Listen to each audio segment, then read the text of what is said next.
Next हम average speed और velocity में ही आगे बढ़ते हैं और कुछ क्वेश्चंस करते हैं। मान लीजिए आपको कुछ इस तरह का सिचुएशन गिवन है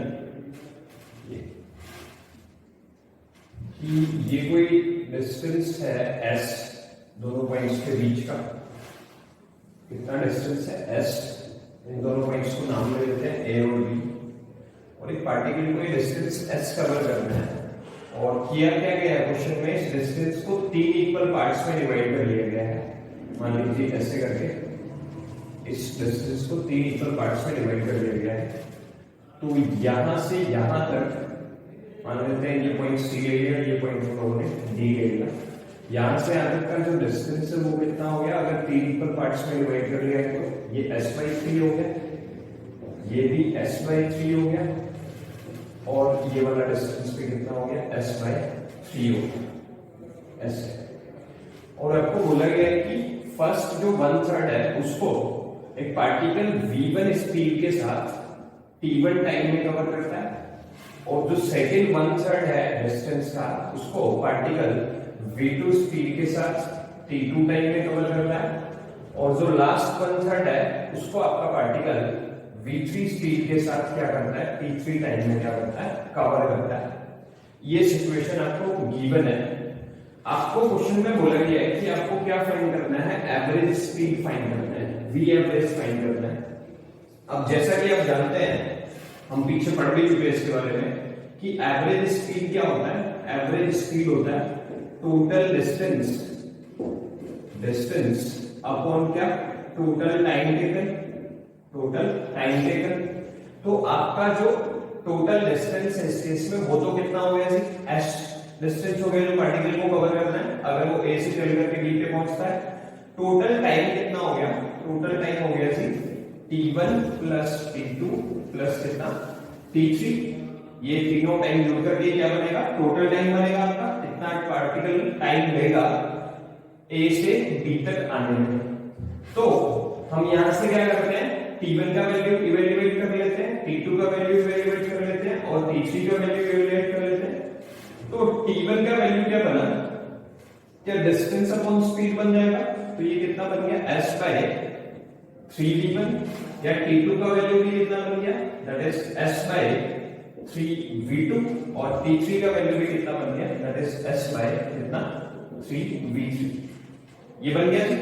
अब हमें इसको यहां पुट करना है, तो हमें एवरेज स्पीड फाइंड करना था, तो v average is equals to total distance तो कितना हो गया आपका s, टोटल टाइम कितना लगा, t1 t2 और t3 का वैल्यू सब्स्टिट्यूट कर देंगे तो ये बन गया s/3v1 प्लस s/कितना 3v2 प्लस s/कितना 3v3, which can be written as, कैसे लिखेंगे इसको, ऊपर का s एज इट इज, नीचे क्या हो जाएगा, नीचे एलसीएम ले लेंगे, कितना एलसीएम ले लेंगे, that is 3v1 v2 v3, s as it is, s तो यहां है ही एज इट इज, s यहां है तो यहां कौन मल्टीप्लाई हो जाएगा इसके साथ, v2 v3, तो v2 v3 plus s as it is है, यहां पर यहां कौन मल्टीप्लाई हो जाएगा, v1 और v1 v3 plus s as it is है, यहां कौन मल्टीप्लाई हो जाएगा, v2 v2।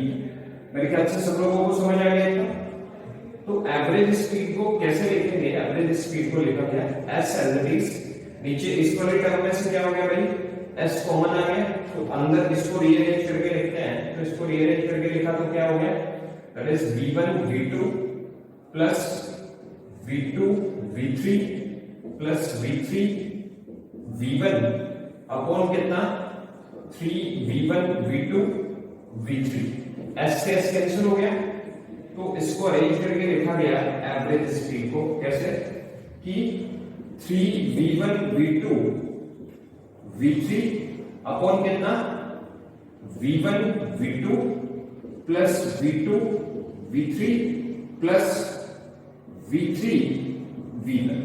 ये आपका एक्सप्रेशन आ गया किसका, एवरेज स्पीड का।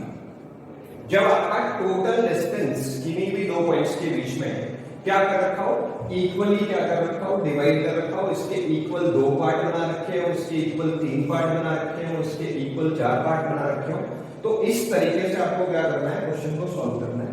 ध्यान ये रखना है कि यहाँ डिवाइड किसको किया गया है, वो डिस्टेंस को डिवाइड किया गया है, टाइम को भी डिवाइड नहीं किया गया है।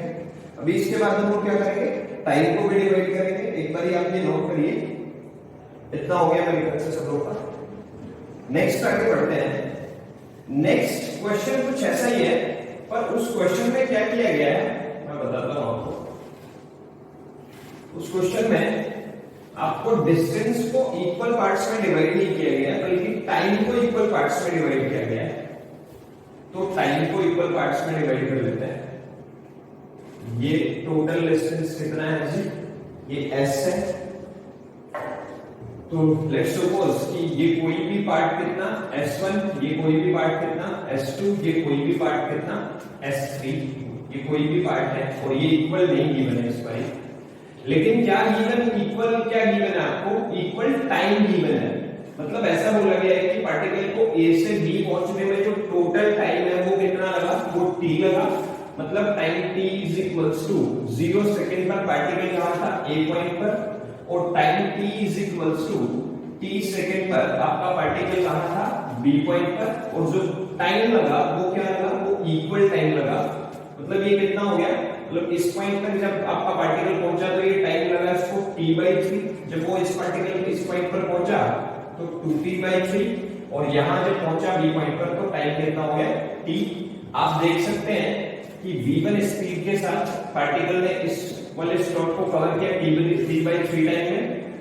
c से d वाले स्लॉट को पार्टिकल ने अगेन कितने टाइम में कवर किया, t/3 में। d से b वाले स्लॉट को भी कितने में कवर किया है, t/3 टाइम में कवर किया है। मतलब इस बार आपने क्या काम किया, डिस्टेंस को डिवाइड ना करके टाइम को 3 इक्वल पार्ट्स में क्या कर लिया है, डिवाइड कर लिया है। अगेन आपसे क्वेश्चन वही पूछा गया है कि क्या फाइंड करिए, एवरेज स्पीड फाइंड करना है आपको। जैसे कि पार्टिकल A से B पहुंचा तो एवरेज स्पीड क्या होती है, again total distance upon total time. तो टोटल डिस्टेंस कितना हो गया इस केस में, कितना हो गया जी, s हो गया। टोटल डिस्टेंस कितना लिखा गया आपको, s हो गया। और टोटल टाइम कितना लगा इस पर अपने को, t लगा है। लेकिन s जो है वो क्या है, वो सम है किसका, s1 plus s2 plus s3। तो हम इसको लिखेंगे s1 प्लस s2 प्लस कितना s3 बाय कितना t। मेरे ख्याल से सब लोगों को समझ आ गया। अब जो डिस्टेंस s1 ट्रेवल किया पार्टिकल ने वो कितनी स्पीड के साथ किया, v1 स्पीड के साथ। कितना टाइम लिया उसको कवर करने में, t/3। तो डिस्टेंस को क्या लिखेंगे, स्पीड इनटू टाइम। तो स्पीड कितना हो गया जी आपका, कितना हो गया v1, और टाइम कितना हो गया t बाय कितना 3। सिमिलरली कितना हो जाएगा ये v2 t/3, और s3 भी कितना हो जाएगा आपका v3 इंटू t बाय कितना 3 हो जाएगा। तो आपको एवरेज स्पीड लिखना है तो आप कैसे लिखेंगे, v average is equals to, v average को कैसे लिखेंगे, s1 plus s2 plus s3 तीनों का वैल्यू डाल देंगे तो ये कितना हो गया, v1 t/3 plus v2 t/3 plus v3 t/3 हो गया। अपॉन क्या, टोटल टाइम। तो टोटल टाइम कितना लगा जी आपका, ये लगा t। तो v एवरेज को कैसे रीअरेंज करके हम लोग लिखेंगे, यहां एलसीएम कितना आ जाएगा जी, यहां एलसीएम आ गया आपका 3, और नीचे क्या गिवन है आपको, नीचे गिवन है t। तो 3 एलसीएम आ गया तो ये कितना हो गया, v1t प्लस v2t प्लस कितना v3t। इन तीनों में से क्या कॉमन है, t कॉमन है जी। तो t कॉमन है तो t को बाहर ले लिया, अंदर आया v1 plus v2 plus v3 by कितना 3t। अरेंज करके अगर हम इसको लिखेंगे तो यहाँ t से क्या हो गया, t कैंसिल हो गया, और एवरेज स्पीड आया इस केस में कितना आपका, that is v1 plus v2 plus v3 by कितना 3। तो ये आपके पास फॉर्मूला आ गया एवरेज स्पीड का। कब, जब आपका किसको इक्वल पार्ट्स में डिवाइड किया गया हो, टाइम को इक्वल पार्ट्स में क्या किया गया हो, डिवाइड कर दिया गया हो। तो इस तरीके से आप इस क्वेश्चन को क्या करेंगे, सॉल्व करेंगे। नेक्स्ट हम आगे बढ़ते हैं। एक क्वेश्चन गिवन है आपको, इसी नेक्स्ट एक क्वेश्चन दिया हुआ आपको एवरेज स्पीड से रिलेटेड है, जिसमें कि आपको सिचुएशन इस तरीके से गिवन है कि कोई भी दो पॉइंट है ए और बी और उनके बीच का जो टोटल डिस्टेंस है वो 2s है। इस 2s को क्या कर लिया गया, दो इक्वल पार्ट्स में डिवाइड कर लिया गया, s और s। जो फर्स्ट हाफ डिस्टेंस है उसको आपका पार्टिकल कवर करता है v1 v0 स्पीड के साथ, किसमें t0 टाइम में, ऐसा आपको गिवन है। और जो सेकंड हाफ डिस्टेंस है उसको दो पार्ट्स में डिवाइड कर लिया गया है, s1 और s2 में। जब बोला गया आपको कि s1 को आपका पार्टिकल v1 स्पीड के साथ लेट्स सपोज t टाइम में कवर करना है, ऐसा बोला गया आपको। और अगेन s2 जो पार्ट है सेकेंड हाफ का, उसको आपका पार्टिकल v2 स्पीड के साथ क्या करता है, t टाइम में कवर करता है। मतलब सेकेंड हाफ में आपको डिस्टेंस जो है वो पार्ट में डिवाइड नहीं किया गया, इक्वल पार्ट में डिवाइड नहीं किया गया, बल्कि क्या इक्वल पार्ट में डिवाइड करके दे रखा है आपको क्वेश्चन में, टाइम को इक्वल पार्ट्स में डिवाइड कर रखा है, t टाइम और t टाइम। तो आप इस क्वेश्चन को एक चीज नोट करें, आपको इसमें क्या पूछ लिया गया है, एवरेज स्पीड पूछ लिया गया है। तो आप एवरेज स्पीड क्या निकालेंगे, total distance upon total time taken से निकालेंगे। पर आप एक काम करें, सबसे पहले आप सिर्फ सेकंड हाफ पार्ट का एवरेज निकालने करें। सेकंड हाफ पार्ट के एवरेज को लेट्स सपोज मैं v डैश एवरेज से डिनोट कर देता हूं। और अगर आपको इस तरह का क्वेश्चन मैंने आपको पहले करवाया है, वहां से अगर आपको इसका डायरेक्ट आंसर पता है तो ज्यादा बेटर है, अगर नहीं भी पता है तो मैं बता देता हूं आपको। तो v डैश एवरेज कैसे सॉल्व करेंगे, that is s1 plus s2। कितना डिस्टेंस हो गया सेकंड हाफ पार्ट का, that is s1 plus s2 upon let's suppose कितना टाइम लगा इसको, t प्लस t कितना हो गया जी, 2t हो गया। तो s1 का वैल्यू यहां से कितना आ जाएगा जी, v1 into t। तो ये लिख दिया हम लोगों ने v1 into कितना t प्लस s2 का कितना हो गया v2 into t अपॉन कितना हो गया जी 2t। तो v डैश एवरेज का जो आंसर है वो कितना आ गया जी, वो आ गया आपका t कॉमन आ गया यहां से, v1 प्लस v2 बाय कितना 2t। तो t से t कैंसिल हो गया और v डैश एवरेज का आंसर आ गया आपके पास भी कितना, that is v1 plus v2 bye कितना 2। ये एक बहुत इंपॉर्टेंट रिजल्ट आ गया आपके क्वेश्चन को सॉल्व करने के लिए। आप समझे इसका क्या यूज है, इसका यूज हम लोग करेंगे जब हम पूरे क्वेश्चन के लिए एवरेज स्पीड निकालेंगे। इसका ये मतलब हो गया कि जो सेकंड हाफ डिस्टेंस है s, उसमें जो आपका पार्टिकल चला है, बोला तो मैं क्या हुआ था कि पहले v1 स्पीड के साथ t टाइम में s1 को कवर करता है, फिर v2 स्पीड के साथ t टाइम में s2 को कवर करता है, ऐसा बोला हुआ था। लेकिन हम लोगों ने एवरेज स्पीड के कॉन्सेप्ट से उस सेकंड हाफ के लिए क्या निकाल लिया, एवरेज स्पीड ही निकाल लिया। अब हम लोग बोल सकते हैं, क्या बोल सकते हैं कि आपका जो पार्टिकल है वो कुछ इस तरीके से, अगर हम इस क्वेश्चन को अब डिनोट करें कि ये जो डिस्टेंस है ये कितना है जी, ए बी गिवन है आपको, ए से बी गिवन है, और इसको सी पॉइंट पर क्या कर लिया गया, इक्वली डिवाइड कर लिया गया। मतलब ये वाला डिस्टेंस कितना है जी, s डिस्टेंस है, ये वाला डिस्टेंस भी कितना है जी, s डिस्टेंस है।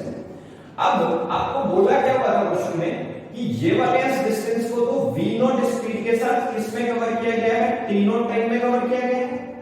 और c और b पार्ट को क्या कर रखा था, s1 और s2 दो पार्ट्स में डिवाइड कर रखा था, जिसमें कि मैं आपको पहले बता चुका हूं v1 स्पीड के साथ t टाइम में s1 को कवर किया गया और v2 स्पीड के साथ t टाइम में s2 को कवर किया गया। लेकिन अब मैं बोल सकता हूं कि आपका पार्टिकल क्या करा, इस वाले स्लॉट में कितने से चला, वो चला v डैश एवरेज, जो कि कितना है आपका v1 plus v2 bye 2, v1 plus v2 bye 2 इतनी स्पीड से चला। और लेट्स सपोज कि इस पूरे को कवर करने में इसको कोई टाइम लगा, लेट्स सपोज कितना t डैश टाइम लगा, ऐसा मैंने मान लिया। अब हमें क्या करना है, पूरे क्वेश्चन में नेट एवरेज स्पीड निकाल करके दिखाना है। तो v average is our required answer. तो v एवरेज निकालना है अपने क्वेश्चन में। v एवरेज क्या हो गया जी, by its definition that is total distance upon total time. तो टोटल डिस्टेंस कितना हो गया, s प्लस s कितना हो गया जी, 2s अपॉन टोटल टाइम। तो पहले स्लॉट को कवर किया गया किसमें, t0 टाइम में। तो t0 की वैल्यू कितनी आ गई जी, यहां से t0 की वैल्यू आ गई, टाइम इज इक्वल्स टू क्या हो जाएगा, डिस्टेंस अपॉन कितना, speed, that is s by v0 plus. अब ये t डैश भी निकालना है अपने को, सेकंड वाला टाइम भी निकालना है, t डैश भी निकालना है। ये टी नॉट का वैल्यू आ गया, प्लस क्या लिखेंगे आप, टी डैश भी लिखेंगे। तो टी डैश कितना हो गया, दैट इज डिस्टेंस, डिस्टेंस कितना है आपका, एस है जी आपका, अपॉन स्पीड कितनी चली इस वाले हाफ के लिए आपके पार्टिकल ने, that is v1 plus v2 bye कितना, 2। मेरे ख्याल से ये चीज समझ आ गई होगी आपको कि सर ने लिखा क्या है यहाँ पे। तो एवरेज स्पीड को अगर हम लोग रीअरेंज करके अब लिखें तो अब हमारा आंसर आ जाएगा आराम से। क्या आंसर आ जाएगा जी आपका, सबसे पहले तो आप क्या करें, 2 को पलट करके ऊपर ले जाएं। तो 2 को हम लोगों ने क्या किया, यहीं पे पलट लेते हैं, इसको पलट लेते हैं यहीं पे। तो 2 को हम लोग पलट करके ऊपर ले गए थे, तो नीचे क्या हो गया, एलसीएम आ गया जी हमारा कितना, दैट इज v0 इनटू कितना, v1 प्लस कितना, v2। अब अगर एलसीएम आ गया तो यहां क्या लिखेंगे, s इनटू ये चीज v1 plus v2 plus 2s as it is, यहां गिवन है अपने को 2s as it is, into क्या लिखेंगे, v0 लिखेंगे। ये चीज सबको समझ आ गई होगी मेरे ख्याल से। अब ये वाला टर्म पलट करके ऊपर चले जाएगा, तो v एवरेज का आंसर कैसे देंगे हम लोग, तो 2s as it is into कितना हो गया, इनटू v0 इनटू कितना, v1 प्लस v2, ये वाले टर्म को पलट करके ऊपर ले गए, और नीचे कितना आ गया जी आपका, s दोनों टर्म्स में से कॉमन आ गया, यहां से भी और यहां से भी s कॉमन आ गया, तो s को मैंने बाहर ले लिया। अंदर कितना है जी, ये है v1 प्लस v2 प्लस कितना है जी, ये 2 v0, ये समझ आ गया होगा मेरे ख्याल से सब लोगों को। यहाँ s क्या हो गया, s से कैंसिल हो गया, और जो एवरेज स्पीड का आंसर आएगा वो कितना आ गया जी आपका, that is 2v0 into v1 plus v2 upon कितना, 2v0 प्लस 2v0 प्लस कितना, v1 प्लस v2। ये आंसर है जी आपका एवरेज स्पीड। आप ध्यान से समझे, इसको सर ने किया है। Thank you. नेक्स्ट हम पढ़ेंगे बच्चों एक्सेलरेशन, जिसको कि a वेक्टर से डिनोट करते हैं, मतलब ये एक वेक्टर क्वांटिटी है। एक्सेलरेशन होता क्या है इसके बारे में पढ़ेंगे। ऐसा बोला जाता है कि it is the rate of change of velocity vector, rate of change of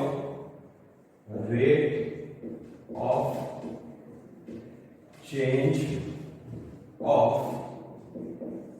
velocity vector is called acceleration। इसको ऐसे डिफाइन करा जाता है जनरली। तो जनरली जैसे मैं आपको थोड़ा सा एग्जांपल की हेल्प से बताता हूँ कि एक्सेलरेशन को आप क्या लिखते हैं। मान लीजिए जैसे फॉर एग्जांपल आपने क्या करा, कहीं पर ये एक्सेलरेशन लिख दिया कि ये कितना है, 3 मीटर पर सेकंड स्क्वायर है। तो आप एक तो यहाँ नोट करें, इसका जो एसआई यूनिट है वो क्या है जी, वो मीटर पर सेकंड स्क्वायर है। दूसरा ये एक वेक्टर क्वांटिटी है, तो वेक्टर क्वांटिटी है तो again direction is very much important here. तो जैसा कि मैंने आपके सामने क्या लिखा, acceleration is equals to 3 metre per second square. तो इसका मतलब क्या हुआ, इसका मतलब ये हुआ, सपोज मैं आपको बोल देता हूं कि ये इंक्रीजिंग है, मतलब इंक्रीज हो रहा है, एक्सेलरेशन इंक्रीजिंग है। इसका मतलब क्या हुआ, इसका मतलब ये हुआ कि हर एक सेकंड में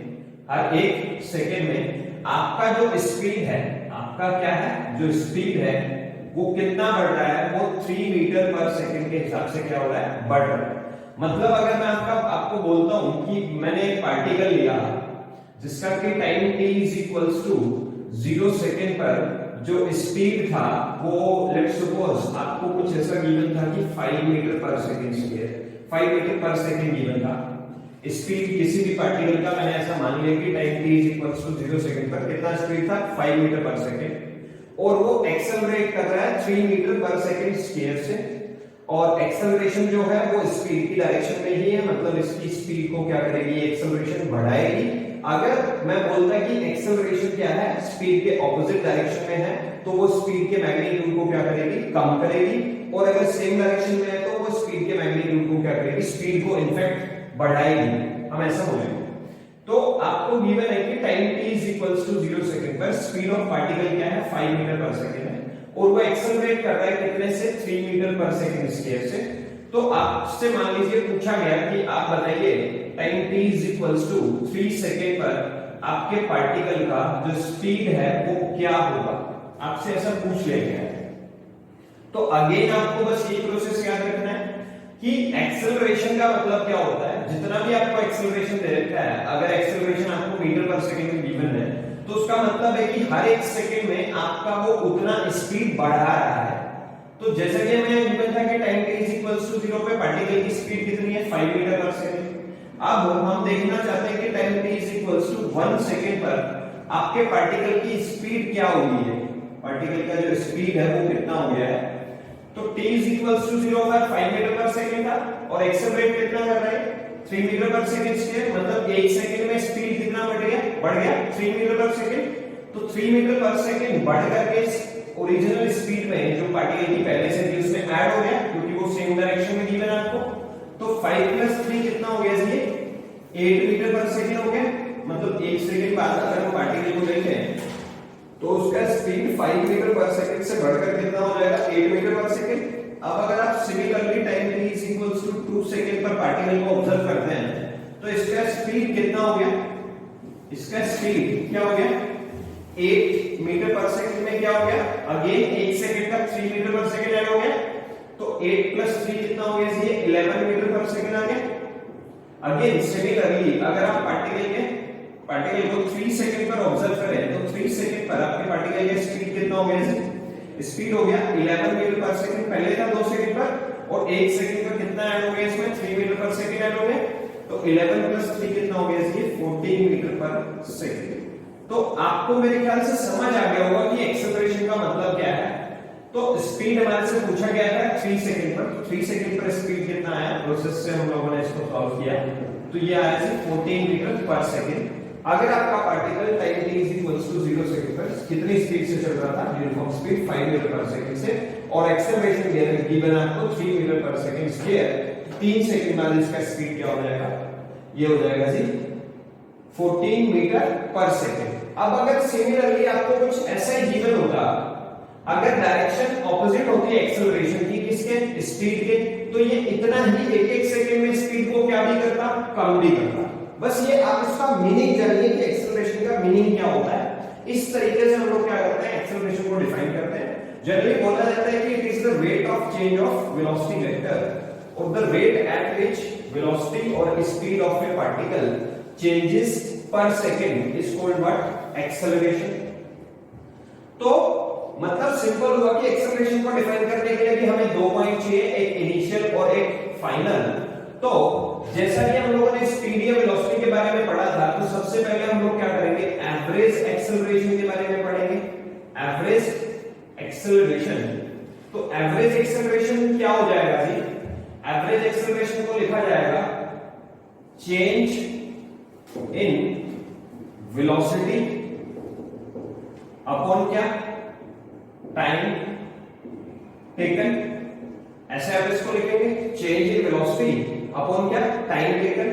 अब आप इसको एक डायग्राम से समझिए, मैं आपको समझाता हूं कि एवरेज एक्सेलरेशन को कैसे लिखा जाएगा। मान लेते हैं कि xy प्लेन में आपका कोई पार्टिकल है, this is your x axis, it's origin है, ये आपका क्या है y एक्सिस है। लेट्स सपोज किसी भी time t is equals to कितने पर, t1 सेकंड पर आपका पार्टिकल यहां कहीं था इस किसी पॉइंट पे, लेट्स सपोज इस पॉइंट का नाम है p, जिसका की पोजीशन वेक्टर कितना है, जिसका की पोजीशन वेक्टर लेट्स सपोज आपको क्या गिवन है, r1 गिवन है। Particle time t is equals to t1 second से कहां पहुंच गया है, ये पार्टिकल एक पॉइंट पर पहुंच गया है, q पॉइंट पर पहुंच गया है, ठीक है जी। कब पहुंच गया है, time t is equals to let's suppose t2 second पर। तो q पॉइंट का भी आपको क्या गिवन है, पोजीशन वेक्टर गिवन है। आप ऐसा मान करके चलिए कि लेट्स सपोज इसका पोजीशन वेक्टर कितना हो गया r2। अब p से q में, p से कहां पहुंच गया पार्टिकल, q पे पहुंच गया। तो लेट्स सपोज कि जो रास्ता पार्टिकल ने लिया, लेट्स सपोज कि वो कुछ ऐसा था, इस रास्ते से क्या हुआ, आपका पार्टिकल ट्रेवल करके क्या हुआ, p से कहां आया, q पे आया, q पे आया। अब आपको बोला गया है कि क्या है कि आप क्या करिए, एवरेज एक्सेलरेशन फाइंड करिए, एवरेज एक्सेलरेशन को डिफाइन करिए। तो लेट्स सपोज कि जब आपका पार्टिकल चलता है तो उसका स्पीड उसका वेलोसिटी लेट्स सपोज हम लोग कितना मान लेते हैं, v1 मान लेते हैं। और जब पार्टिकल कहां पहुंच गया, q पॉइंट पर पहुंच गया, तो लेट्स सपोज हम उसका स्पीड क्या मान लेते हैं, जैसे v2 मान लेते हैं।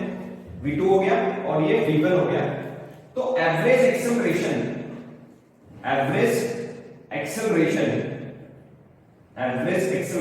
को कैसे लिखा जाएगा, एवरेज एक्सेलरेशन को लिखा जाएगा जी v final vector minus v initial vector upon क्या, t2 माइनस t1। अब देखिए ध्यान से, चेंज इन वेलोसिटी अपॉन क्या लिखा आपने, टाइम टेकन लिखा, या फिर आप इसको हमारे क्वेश्चन के अकॉर्डिंग लिख सकते हैं कि कितना, that is v2 vector minus कितना v1 वेक्टर अपॉन कितना डेल्टा t लिख देते हैं। t2 माइनस t1 को लेट्स सपोज हम लोगों ने क्या मान लिया, डेल्टा t मान लिया। तो ये चीज क्या आ गई आपकी, एवरेज एक्सेलरेशन आ गया। एवरेज एक्सेलरेशन जैसा कि एक वेक्टर क्वांटिटी है तो हमें इसको वेक्टर डायरेक्ट वेक्टर के साथ शो करना चाहिए, एरो के साथ। तो एवरेज एक्सेलरेशन को हम लोगों ने कैसे लिखा, that is v2 vector minus क्या v1 वेक्टर अपॉन क्या डेल्टा t। अब v2 vector minus v1 vector को भी हम लोग क्या लिख सकते हैं, एवरेज एक्सेलरेशन। इसको क्या मान लेते हैं, डेल्टा v वेक्टर मान लेते हैं, that is change in velocity vector. ये आ गया change in velocity vector upon क्या आ गया ये डेल्टा t। तो इस तरीके से हम लोग क्या करेंगे, एवरेज एक्सेलरेशन को डिफाइन करेंगे। अब बात ये आती है कि ठीक है इस तरीके से आप क्या कर देंगे, एवरेज एक्सेलरेशन को तो डिफाइन कर देंगे, ठीक है। अब इसका क्या भी चाहिए हमें, डायरेक्शन भी चाहिए, क्योंकि एक्सेलरेशन क्या है, एक वेक्टर क्वांटिटी है, तो वेक्टर्स के केस में डायरेक्शन बहुत इंपॉर्टेंट है। तो आप एक चीज नोट करें यहां कि अगर आपसे पूछ लिया जाए कि एक्सेलरेशन, जो कि एवरेज एक्सेलरेशन आप डिफाइन करते हैं, जनरली जब भी एक्सेलरेशन लिखा होता है तो वो एवरेज एक्सेलरेशन ही होता है। अगर आपको लिखा मतलब इस सिचुएशन में ऐसा ना गिवन हो कि ये इंस्टेंटेनियस एक्सेलरेशन है, तो एवरेज एक्सेलरेशन आपसे ये भी पूछा जा सकता है कि क्या v1 वेक्टर की डायरेक्शन में होगा, क्या एवरेज एक्सेलरेशन v2 वेक्टर की डायरेक्शन में होगा। फिर तीसरी बारी में आपसे ऐसा पूछा जा सकता है कि क्या average acceleration delta v vector की डायरेक्शन में होगा। तो आप यह नोट करें कि जो एवरेज एक्सेलरेशन है, ना ही तो वो इनिशियल वेलोसिटी वेक्टर की डायरेक्शन में होता है, ना ही वो क्या होता है फाइनल वेलोसिटी वेक्टर की डायरेक्शन में होता है। जो एवरेज एक्सेलरेशन होता है वो किस डायरेक्शन में होता है, वो चेंज इन वेलोसिटी वेक्टर की डायरेक्शन में होता है। तो आप यहां नोट करें कि average acceleration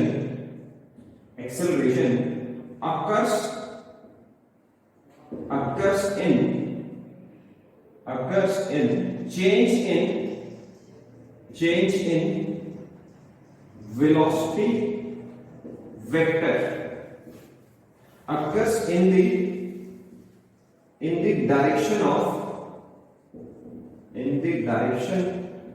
of change in velocity vector। आप इसको ऐसे लिखें। आप एक चीज नोट करें यहां से कि जो एवरेज एक्सेलरेशन वेक्टर की डायरेक्शन होती है वो किसकी तरफ होती है, वो डेल्टा v वेक्टर की तरफ होती है, ना कि v इनिशियल की तरफ, ना v फाइनल की तरफ, बल्कि किसकी तरफ होती है, डेल्टा v वेक्टर की तरफ होती है।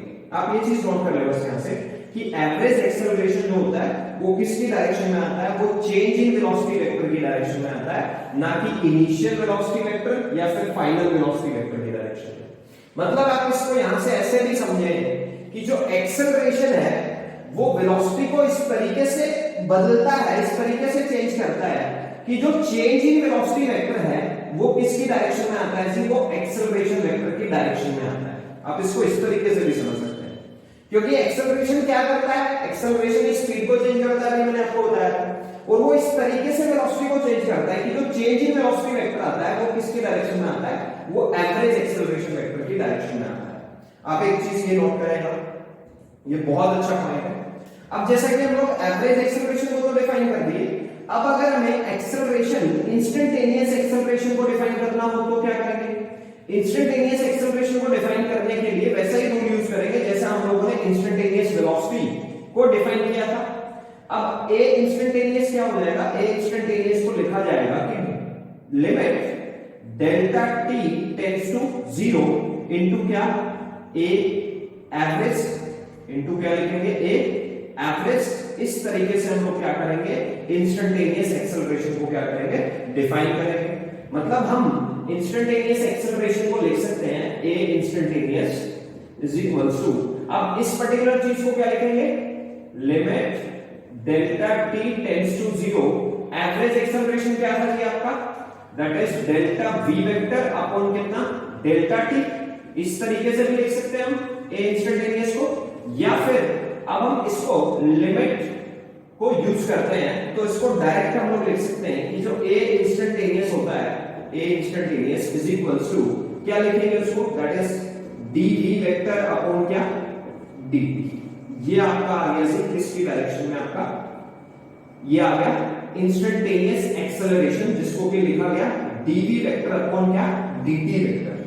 अब आप एक चीज नोट करेगा कि जब आप एक्सेलरेशन का एवरेज डिफाइन करते हैं तो आप एक चीज का ख्याल रखते हैं कि जो टाइम इंटरवल है v1 और v2, मतलब v इनिशियल और v फाइनल के बीच का, वो एक फाइनाइट गैप होता है। मतलब लेट्स सपोज आप समझने की कोशिश करिए इसमें कि मान लीजिए मैं आपको यहां कोई पॉइंट ले लेता और इस पॉइंट पर मैं देखता कि जो वेलोसिटी की डायरेक्शन है वो कुछ इस तरफ है।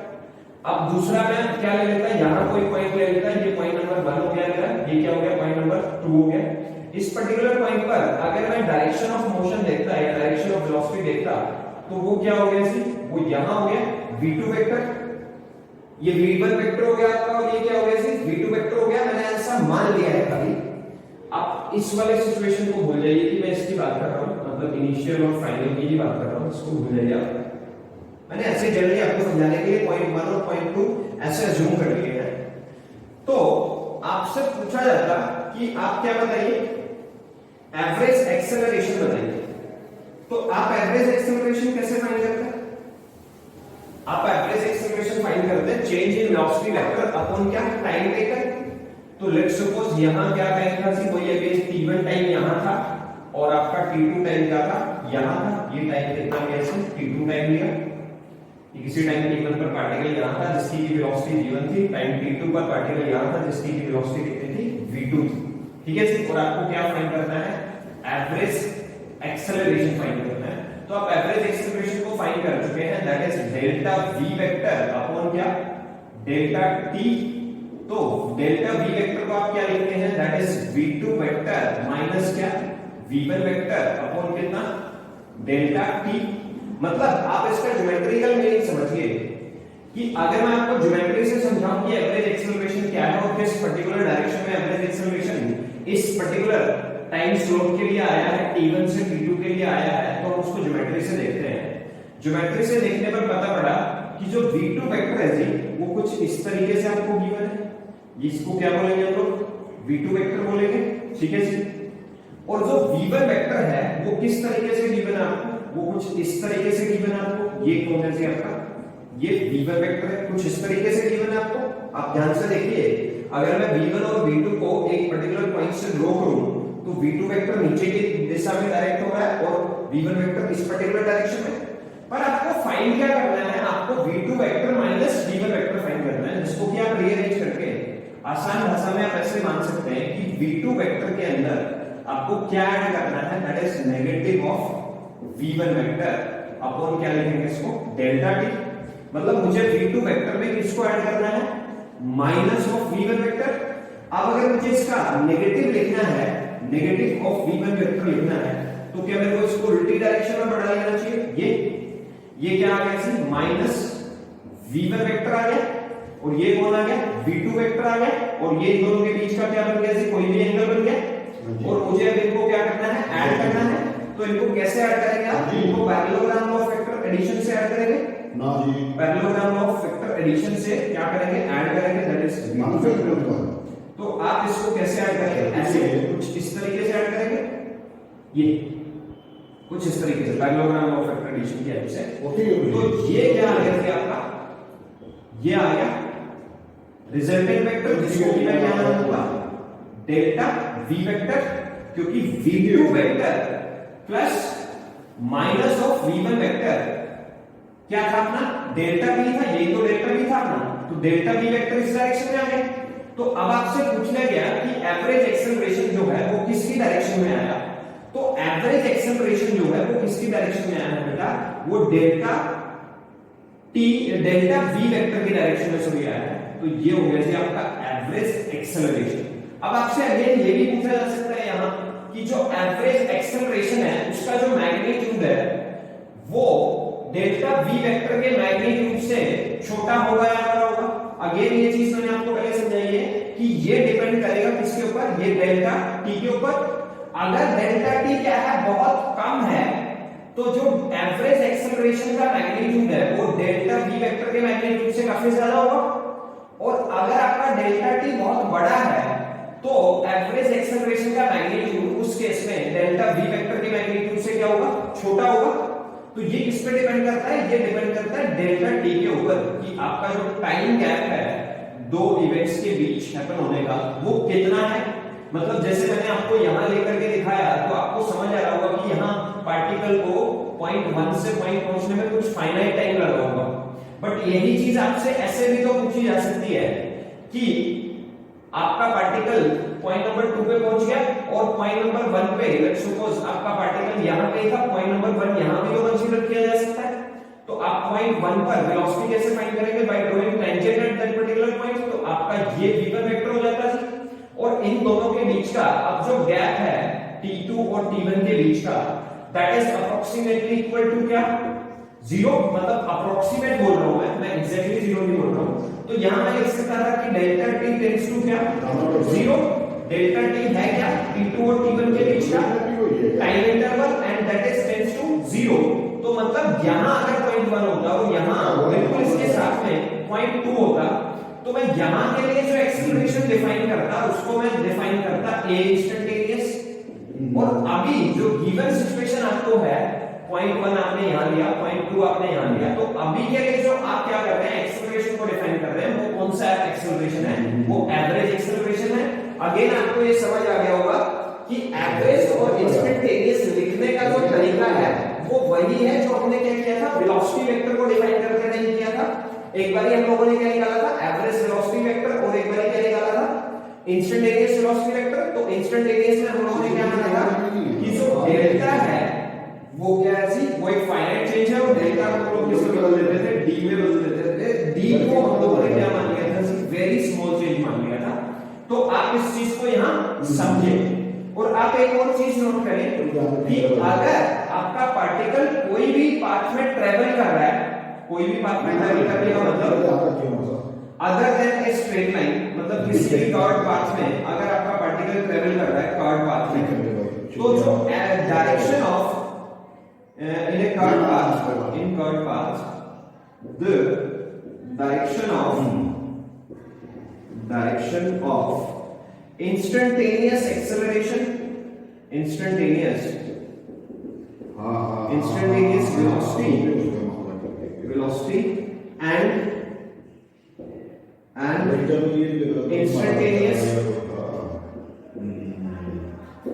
instantaneous acceleration may be different. तो may be different. ये बहुत इंपॉर्टेंट पॉइंट है बेटा, समझिए आप इसको क्या लिख सकते हैं। सर ने लिखा कि अगर आपका पार्टिकल किसी भी पाथ में चलता है अदर देन स्ट्रेट लाइन, तो जो डायरेक्शन है इसकी इंस्टेंटेनियस वेलोसिटी की, और उसी सेम इंस्टेंट पे जो एक्सेलरेशन की डायरेक्शन है वो क्या हो सकती है, वो अलग अलग हो सकती है। आप इस चीज को नोट करें, आपको ये चीज यहां से समझ आ जाएगा कि जो एवरेज एक्सेलरेशन है वो किसकी डायरेक्शन में आता है, वो चेंज इन वेलोसिटी वेक्टर की डायरेक्शन में आता है। और जो इंस्टेंटेनियस एक्सेलरेशन है वो किस पर्टिकुलर डायरेक्शन में आप दिखाएंगे, आप नोट करिए यहां से, ये इंस्टेंटेनियस वेलोसिटी और इंस्टेंटेनियस एक्सेलरेशन। धन्यवाद।